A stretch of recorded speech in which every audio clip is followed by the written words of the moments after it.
This is Rabbi Resnick. Okay, Shua Tov.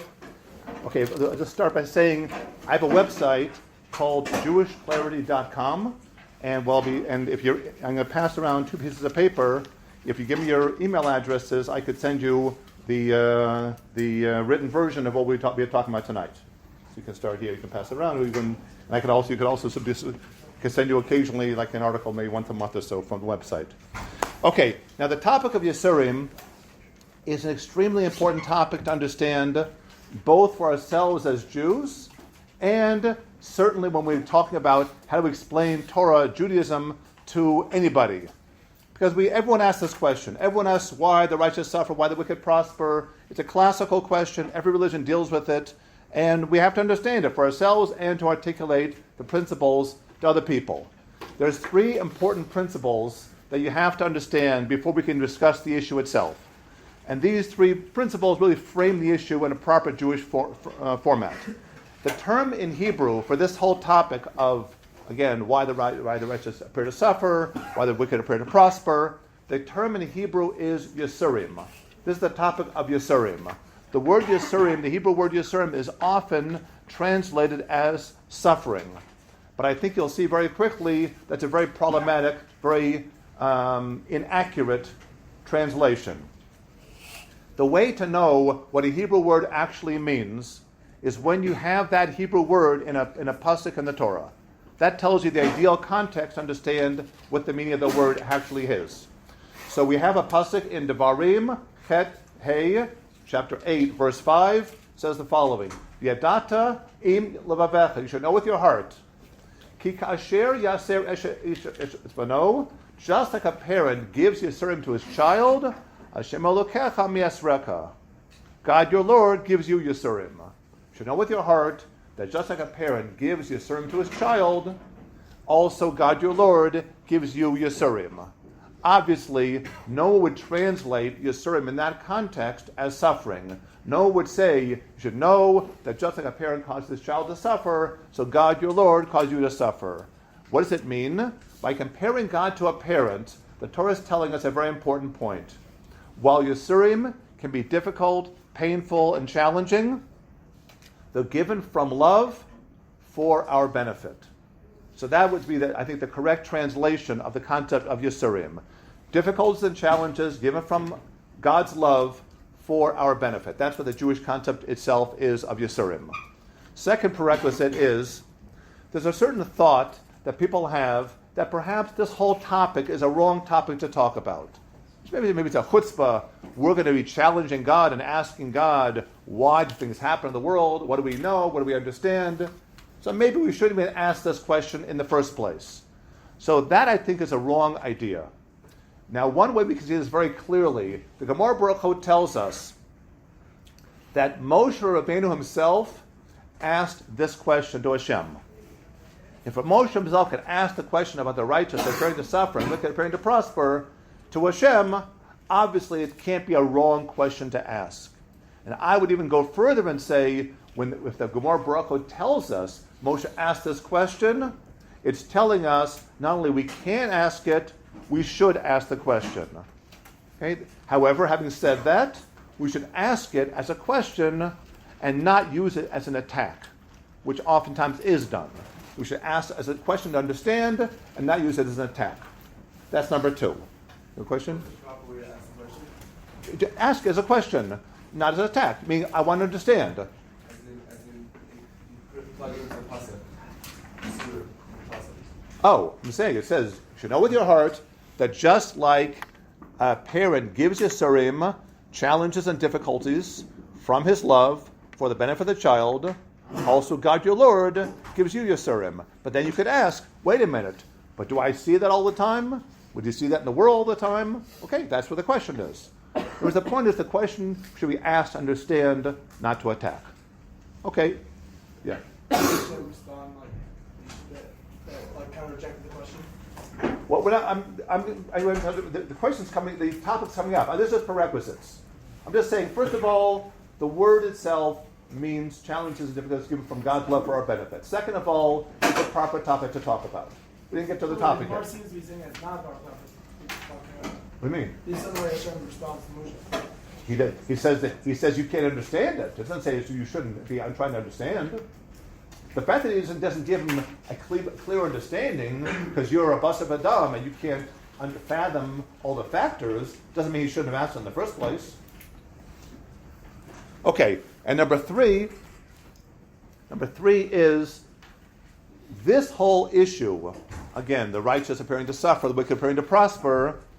People will often say it's the greatest reason why people reject God and religion. As people will say, how can you believe in God? How can you be religious when you see things in the world that don't appear to be just? So, in a certain sense, it's almost exactly the opposite. I'll explain what I mean by that. Let's think about the question. People say, why do the righteous suffer? What's the assumption behind that question? Obviously, the righteous should not suffer. Simple. So you say, wait a minute, but why is it so obvious the righteous should not suffer? If you believe in God, and you believe God is just and God runs the world, then yes, there's a real basis for thinking the righteous should not suffer, the wicked should not prosper.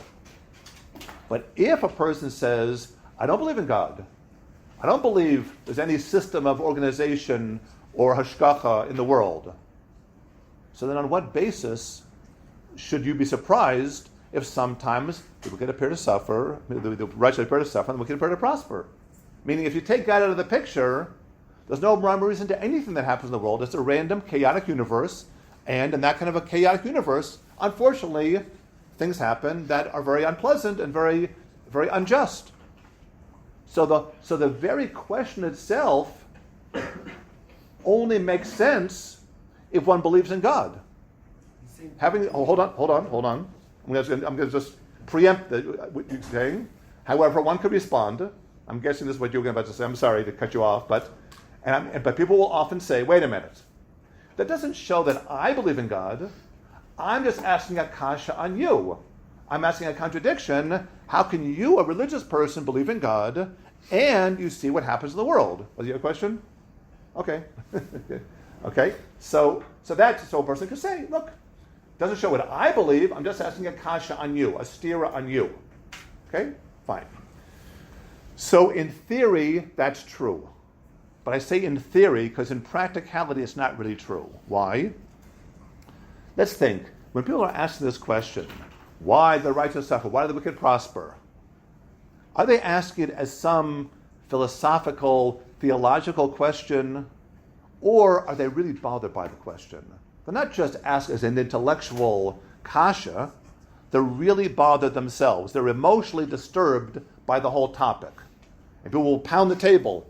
How could it be? How could it be?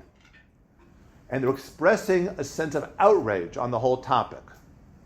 So let's think about the phenomena of outrage.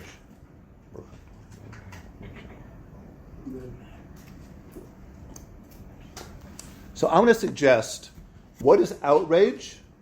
Outrage is when our expectations are violated. So, for example, what's your name? What? I'm sorry. Yitzhak. Okay. Can I use you as an example? Okay. So imagine, God forbid, someone betrays you. Would you be outraged by that? Yes. But imagine the person that betrayed you was your friend. Even more so. It was your best friend. Even more so. It was your relative. Even more so. What do you see? The more you expect something should not happen, if it then does happen, the more outrage you would feel. Correct? Okay, it would make sense? Good one. Okay. So now, it's not the question that shows the person believes in God. It's the outrage behind the question that shows the person believes in God. Because they're expecting the righteous should not suffer, the wicked should not prosper. They're expecting that. And they're outraged if it looks sometimes like it's not happening, like that it is happening. So it's the outrage behind the question. And let's think about this. We ourselves, it may be we live in a world where people are very desensitized and very jaded, and it takes a lot to outrage us. But I believe that probably everyone in this room, at one point or another, has felt outrage, seeing things happen in the world that seem very unjust. And I'm guessing that everyone you know has at one point or another felt outraged as well. What do you see from that? You see that virtually everybody in the world must believe in God, because they're all expecting justice should prevail and things should not happen that are against justice. Okay? And take it one step further, what kind of a God are we talking about? Exactly. Okay, the Jewish concept of God, meaning a God that's just, that God's involved in the world. If you didn't believe that, then again, you wouldn't have any expectation that things should be just. So it's remarkable, the very question itself shows us that virtually everybody believes in at least significant aspects of the Jewish concept of God. Amazing concept. Okay, fine. Those are the three. So the three prerequisites are, first of all, this topic of Yissurim, we're discussing challenges and difficulties given from God's love for our benefit. That's the topic. It's a proper topic to talk about, but we should ask it to understand, not to attack. And number three, not only does it not show we don't believe in God, it actually shows we do believe even in the Jewish concept of God. Those are the three prerequisites for the issue. Everything good so far? Doesn't answer the question. I didn't. This is that's why they're called prerequisites. Has it answered yet? What? Has it answered as a God? No, I'm saying these are three prerequisites. Means before we can talk about the topic, we need to understand some basic principles. Now we're going to talk about the topic. So what was number 3? Again, the number three points are: Yissurim means challenges and difficulties given from God's love for our benefit. It's a proper topic to talk about, and not only does this not show we don't believe in God, or not us, people, but it shows people do believe in the Jewish concept of God. Okay, now, with those prerequisites in mind, we can now discuss the topic. Okay, fine. Now, the classical Jewish concept of God is that God is a creator, sustainer, and supervisor. That means he created the world, instant number 1. He keeps the world going, instant number 2, 3, 4, and so forth. And he runs the world. He supervises the world. That means, by definition, nothing happens randomly. By definition, because he's running everything. Okay, that's the Jewish concept of God. Now, in sharp contrast to this, there's a different concept of God we find in the world. It's more like perhaps it's more like a deism concept. The idea that God made the world, but he's not involved in the world. Now, unfortunately, not only is this an idea that people sometimes speak about, it was actually a book written about this topic in which this concept of God not being involved in the world was espoused. It was written by a conservative rabbi, and the book was called When Bad Things Happen to Good People. It was written quite a long time ago, and it was written in response to a terrible personal tragedy that the conservative rabbi himself had in his own life. He had a son who was born with a terrible genetic disorder and had a certain rapid aging syndrome. And his son had a very difficult life and passed away at the age of 14. It was Harold Kushner. But unfortunately, this became a very, very, many people bought this book. I mean, it was like millions of copies of this book were bought and read, unfortunately. And people had this understanding, this very incorrect understanding that Judaism actually believes this idea that God created the world and is not involved in the world. As he himself says in the book, he says, no matter what stories we were taught about Daniel or Jonah in Sunday school, God does not reach down to interrupt the workings of laws of nature to protect the righteous from harm. God does not cause it and cannot stop it. An incredible statement to make. God does not cause it and cannot stop it. Fate, not God, sends us the problem. Life is not fair. The wrong people get sick, the wrong people get robbed, and the wrong people get killed in wars and in accidents. Incredible statement to make. Now, there are 3 fundamental problems with the book. First of all, it's not logical. It's really very illogical, because if God made the world, it's very strange to say he can't control the world. He can't stop it. He can't be in charge of it. That's strange. Second, he says he can't. His language is, he does not cause it and cannot stop it. This is an incredible thing to say. Okay, number two, it's totally not Jewish. Because if I want to know, what does Judaism say? Is God, yes, involved in the world, or is God not involved in the world? Well, you look in the Torah. From the beginning of the Torah to the end of the Torah, and these parshiot we're reading right now, the Makos, Kriyas Yam Suf, Mamad Har Sinai, the Man. But really, the whole Torah is God being involved in the world. So it's a very strange thing to say that God's not involved in the world as a Jewish idea. I think it's a stupid idea to say from any perspective, but particularly as a Jewish idea, it's totally against all classical sources. And number three, it's a very depressing perspective, because it's telling us whatever happened has no meaning and no purpose and no significance. Just happened. Just fate. Fate caused this thing to happen with no meaning at all. It's not even fate, it happens. What? It's not even fate, it's habits. Happenstance. That's what fate means. Means there's no logic, no system to it. And by the way, that means not only the, so to speak, bad things aren't from God, even the good things aren't from God, because nothing is random. It's all random. So therefore, everything is meaningless. What's pleasant in the world and what's unpleasant in the world. So it's a very depressing perspective. Now, what I found remarkable is that one of the prominent terms you find in the reviews of the book is the word comfort. You know, like when you buy a paperback book, on the back cover, on the inside cover, there's little short comments about the book.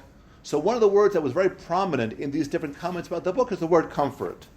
It will comfort you, an unprecedented source of comfort and reassurance. It will comfort and enlighten. So I'm thinking, how could anybody find this comforting? It's so depressing, it's so bleak, it's such a sad perspective. So, now, granted, the people who wrote these comments were not religious Jews, and maybe they weren't Jewish, but still they're not stupid. How is it that anyone could see this as a comforting approach?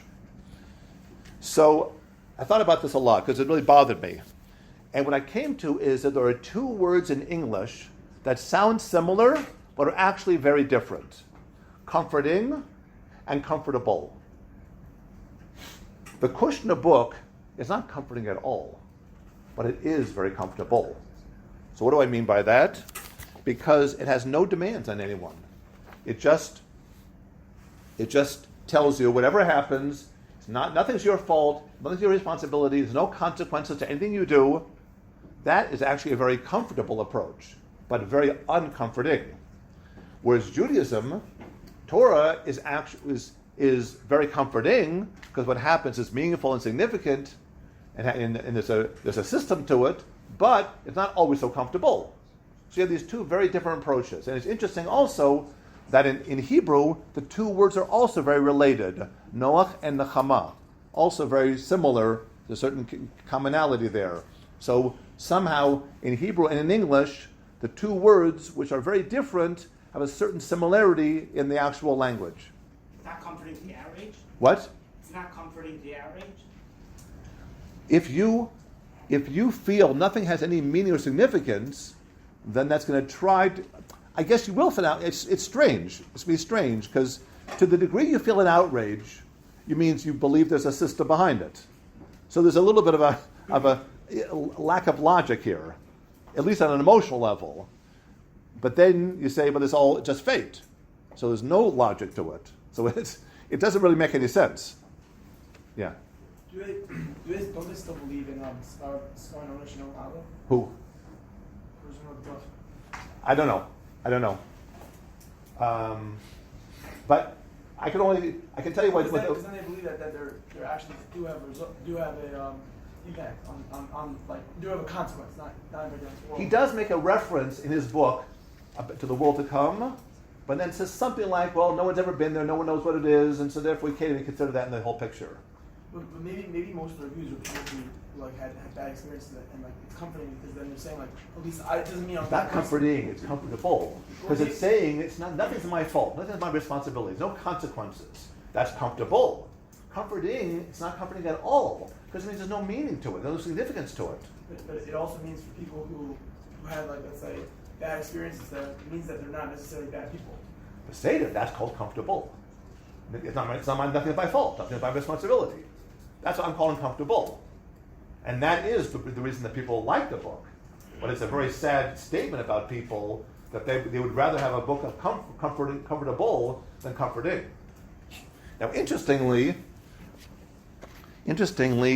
I found one of the clearest articulations of the importance of seeing meaning in our challenges and difficulties came from a Jew who was not traditionally observant.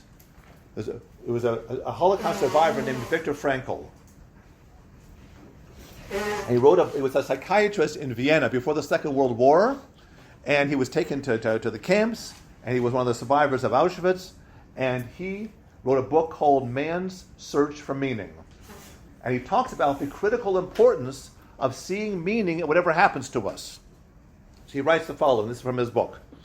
Any attempt to restore a man's inner strength in the camp had first to succeed in showing him some future goal. Nietzsche's words, "He who has a why to live for can bear with almost any how," could be the guiding motto for all efforts regarding prisoners.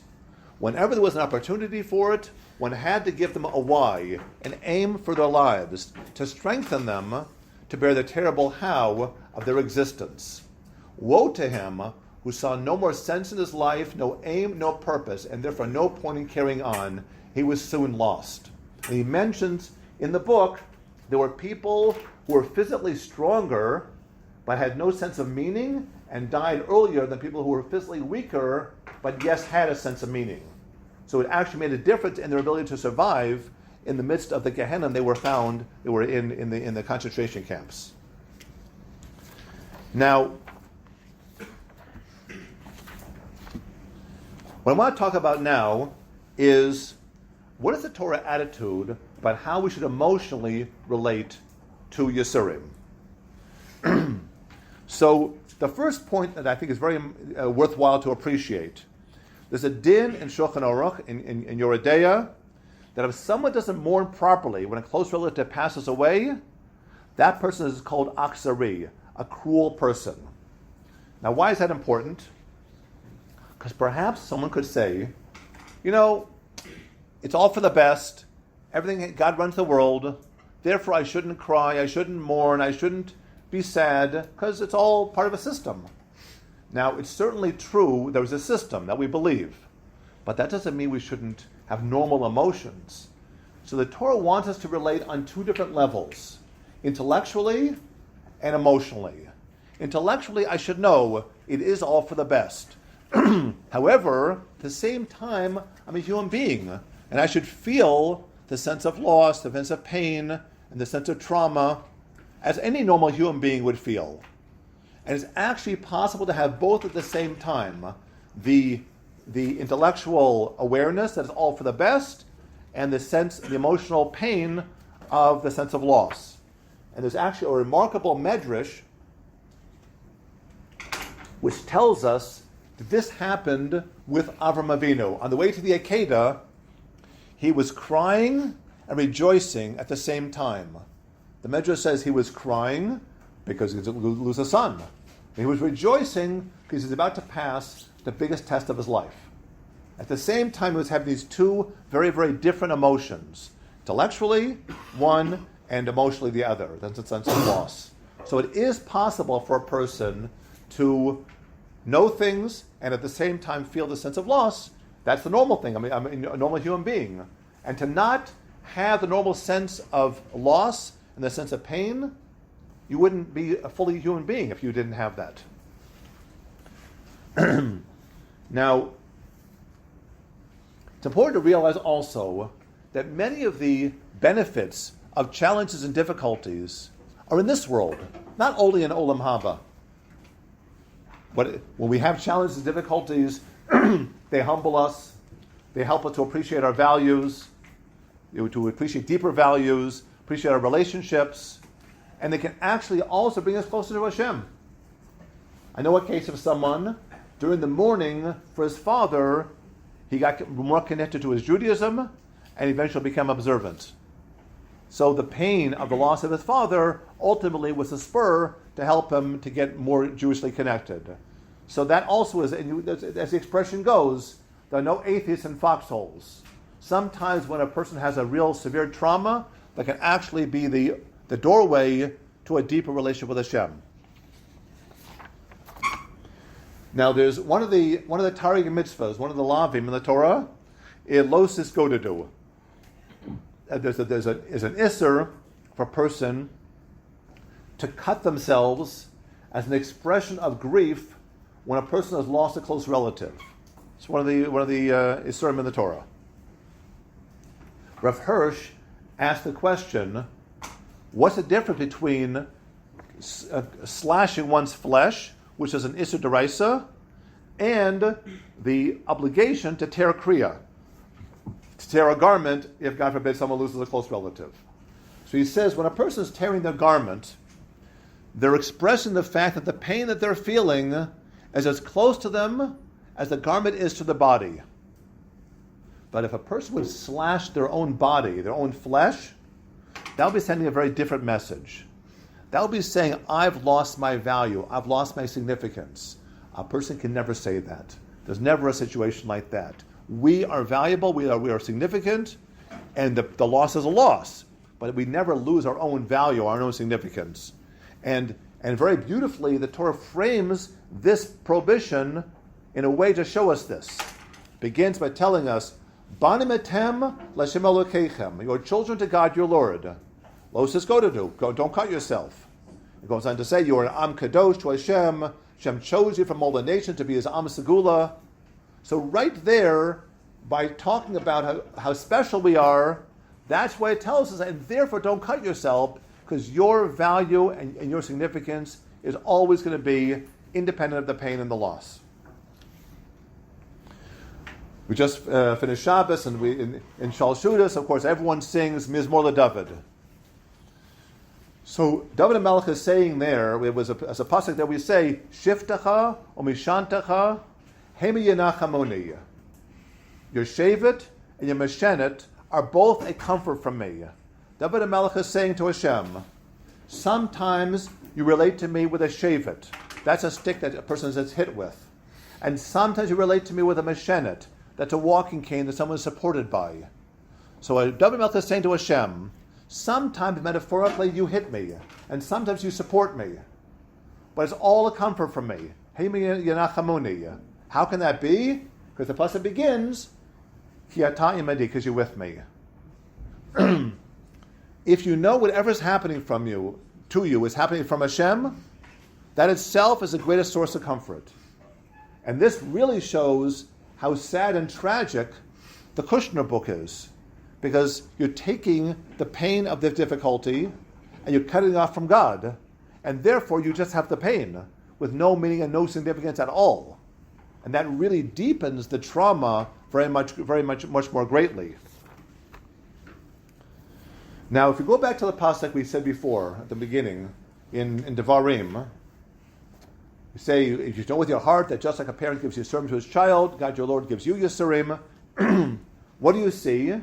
That Yissurim are pain, but they're pain with purpose. So pain with purpose, that is what Yissurim are.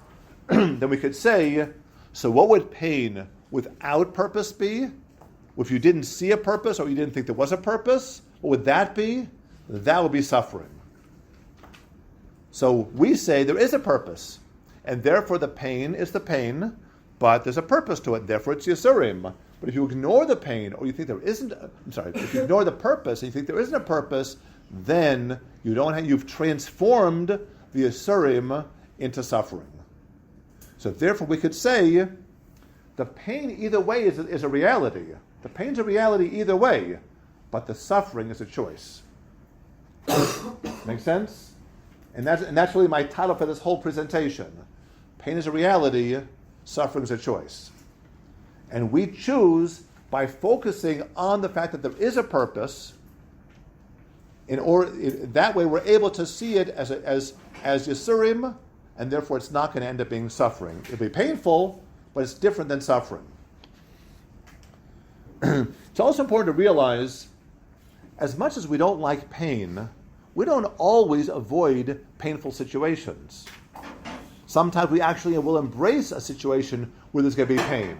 An obvious example of that would be a woman who becomes pregnant or to have a child. So she knows it'll be painful. And a person can undergo an operation, be painful, and the recovery will be painful. And the person will say, I'm happy to have this operation because I'm hoping that the purpose will be served and I'll get the cure. So it's not that we avoid pain all the time. We want to avoid pain with no purpose. If there's enough of a purpose, we'll embrace a painful situation. Now, when we ask our questions, we can ask questions in a proper way or an improper way. We can ask our questions to God, or we can ask them against God, as I said before, as an attack. Rather than ask, am I enjoying this experience or not? I should rather ask, is there any purpose to this experience? And rather than ask, is how is this affecting me right now and in this world? I should rather ask, how is this going to affect me in the long term and in terms of Olam Haba? And rather than ask, would I have chosen this for myself? When almost certainly the answer in terms of Yissurim is no, I should rather ask, now that Hashem did choose it for me, how do I deal with it? And how do I grow from it?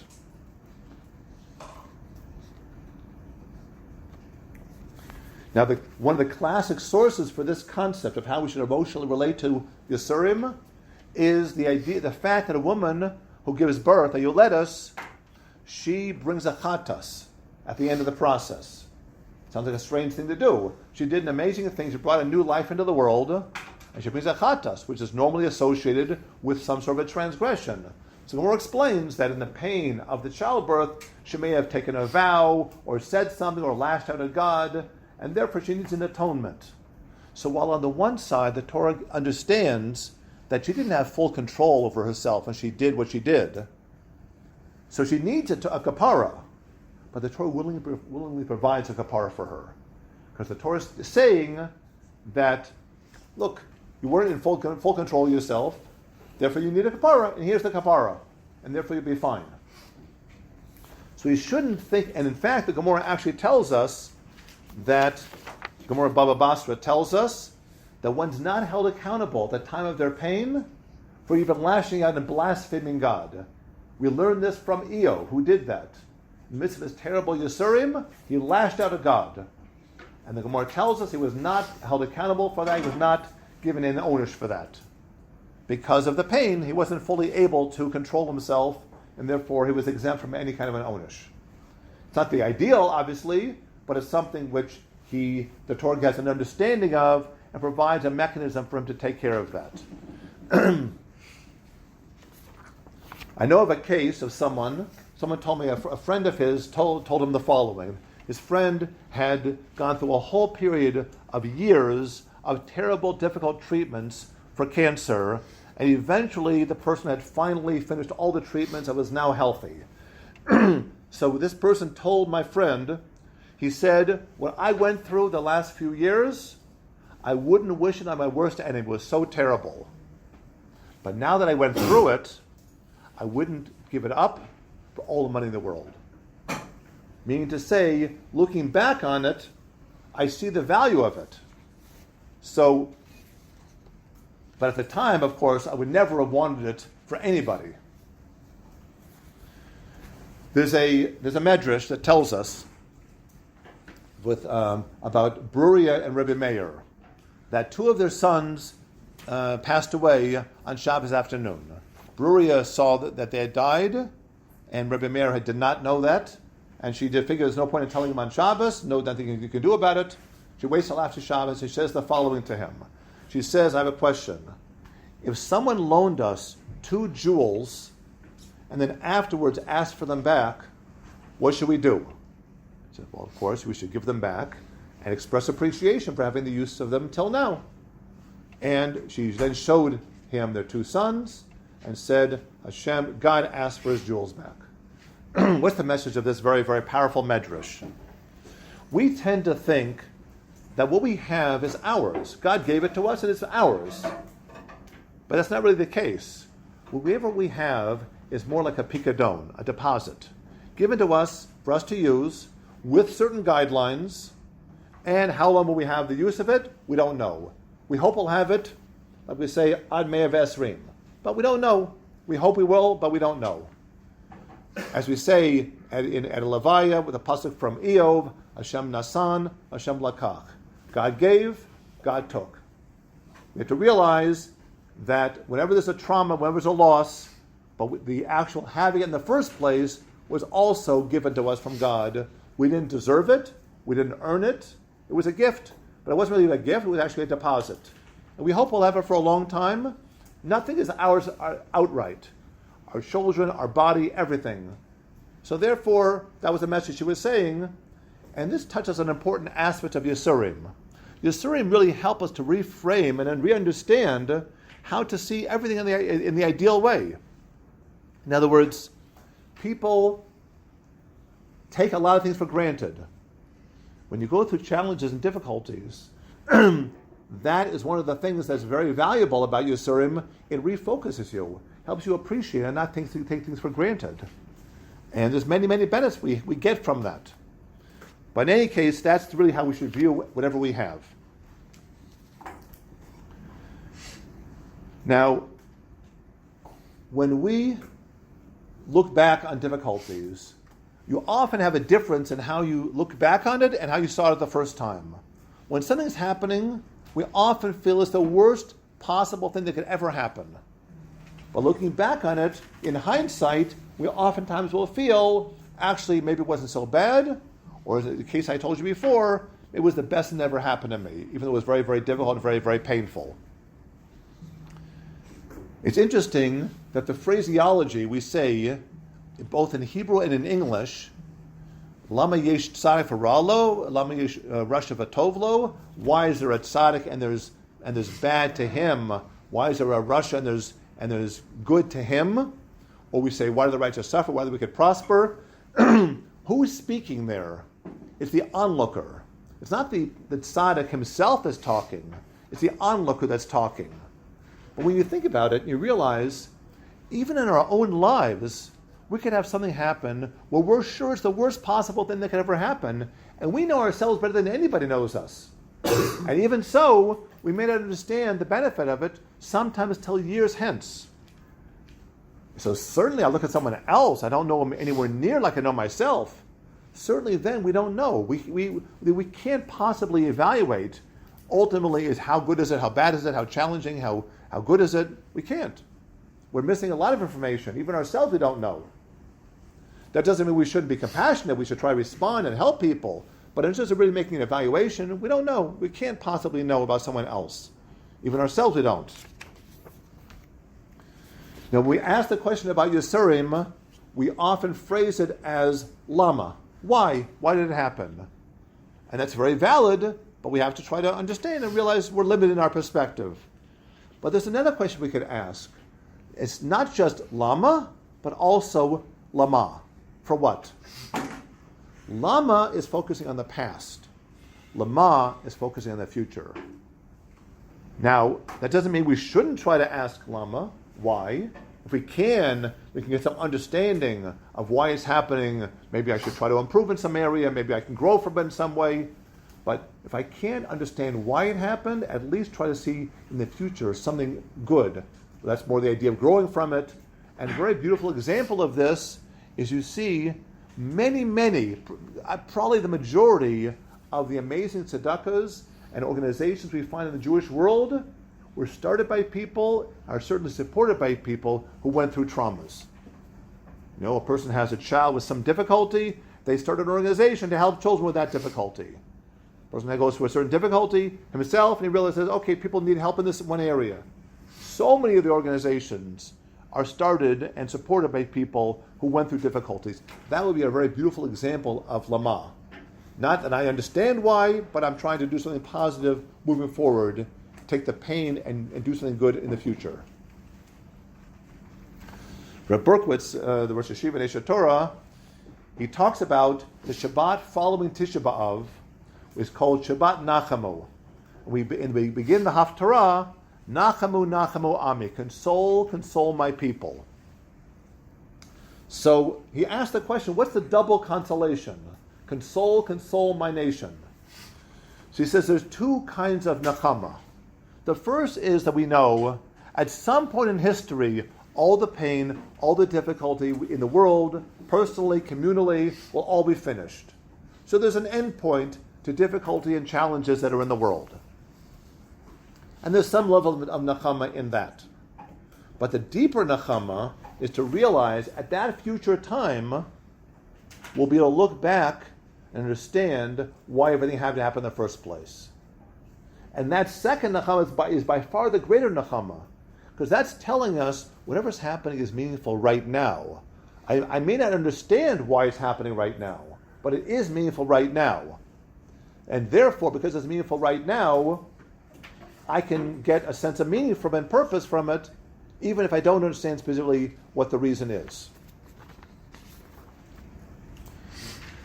Imagine the following situation. A person is wandering around, sees a building, walks into the building, and he comes into a room and sees what looks like a horrific scene. There's someone, it looks to him, to murder someone else. And for some strange reason, all the people in the room are just standing around and no one's stopping that person from doing this. He grabs the person, wrestles him to the ground. Pretty soon the police come in the room and take him off this person. What happened? There was a guy living in a village, who was never in the big city before, walks into the city, sees a hospital, and walks into a surgery. To him, it seems so obvious, the surgeon, to him, was a murderer. And he wrestled the surgeon to the ground, who was about to perform life-saving surgery for the patient that was there in the room. So it can look very obvious to what the situation is, but we're often missing information. And because of that, we can end up totally misunderstanding and misreading a situation. Imagine a person goes to a new village to do some business. And he gets there, let's say, on a Wednesday. He does business there on Wednesday, Thursday, Friday, stays over for Shabbat. Goes to shul Shabbos morning. The Gab is calling people up for all the different kibburim in the shul. At the end of the davening, he goes up to the Gabbai. He says, I saw you called up the guy on this side of the shul first. Then the guy on this side. Then over there. Then over there. You bounced all over the place. Why don't you have a nice system? Start in one place, one after the next, in a nice orderly system. The Gabbai says, pardon me, how long have you been in our town? He says, well, I arrived on Wednesday. So the Gabbai says to him, of course you don't understand my system. I have a system. You just came to our town a few days ago. You couldn't possibly understand. The guy I called first is the only Kohen in town, so of course he got the first Aliyah. The next guy was a Levi. There's two other Leviim. They got the 2 previous weeks. It was his turn. The next guy, his wife just had a baby. The one afterwards came back from a trip. I have a system. Of course you don't know this system, because you just walk into a town and you don't understand what's going on. The Chavetz Chaim asks, who is this guy who knows so little and demands to understand so much? That's us. We come in the world, there's so little we do understand. We see things around us that seem logical, not logical. We don't understand why things are happening. And we're missing a lot of information. Or put it a little differently, it's like someone reading one page of a 1,000-page novel and trying to understand the whole plot. We're seeing a very, very small amount of information. We just said on Shabbos, the Tehillim we say for Shabbos, Mizamor Shir Liyom Shabbos, we say there, Ish Bar Lo Yeda Ukasiel Lo Yavin Azos. The empty one doesn't know, and the fool doesn't understand this. And then the pasuk following says, because the Rishayim, the evil people, they sprout, and they look like they're doing very well, and then later on they get destroyed. So you think, what? That's the classical question of the Russia, the evil people that appear to prosper. That's our topic. So why is the guy that we understand why the empty one doesn't know? Fine, he's empty, doesn't know. But why is the one who doesn't understand this, why is he called a fool? Why is he called a kasil? So imagine the following scene. There's a high school group that's taking a tour of the NASA facilities. They're touring around, seeing the whole thing. At the very end, they go to the command center. They walk in this big room. It's a dazzling sight. All these computers, all these different machines, all different things going on there. And they're looking at all different things there. One of the high school students raises his hand and says, understand, the third button in the second row is yellow. Why isn't it blue? All the people in the room burst out laughing. They say to him, that you don't understand? And everything else you do understand? You don't know anything going on over here. When you say that button, you're acting as if you understand everything here. That's why the kasil is called a fool, because he doesn't understand this, as if he understands everything else.